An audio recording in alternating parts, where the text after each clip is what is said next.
दादिनिषेविते ऋतुनते ऋद्धानुकम्पावहे ऋद्धामोदमुखेप्सिते ऋतुनते ऋक्षौघसंसेविते ऋक्षाधीशकलान्विते ऋणतमो भास्वत्पदाम्भोरुहे हृद्यापूरितविष्टपत्रयनुते वन्दे किलाण्डेश्वरी। रूपारूप सदाशिवान्तरगते रूपे सदा रूपिणी रूपातीत परापरार्थनिलये रूढप्ररूढात्मिके नृणां जन्मजरापहारनिलये नृत्राणकल्पद्रुमे नृणां पापविमोचनाद्यफलदे वन्दे किलाण्डेश्वरी।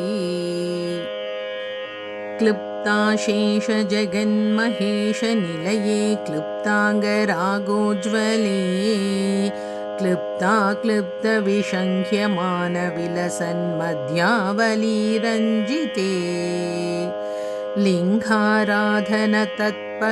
लिकुचराजत्पाणिपङ्केरुहे क्लृप्ताकल्पमनोहराङ्गलतिके वन्दे किलाण्डेश्वरी।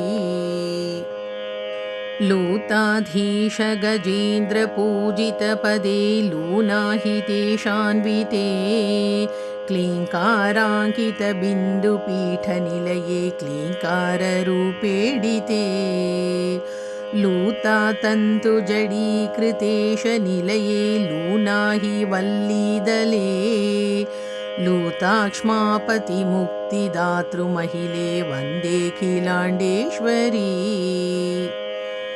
एके एकमहाम्भुराशिनिलये एकान्तक्लृप्तोदये एकानेकतया विभक्तभुवने एकातपत्रोज्ज्वले येनीचारुविलोललोचनयुगे एकावलीभूषणे एतत्तत्त्वमयानिमादिवरदे वन्दे किलाण्डेश्वरी।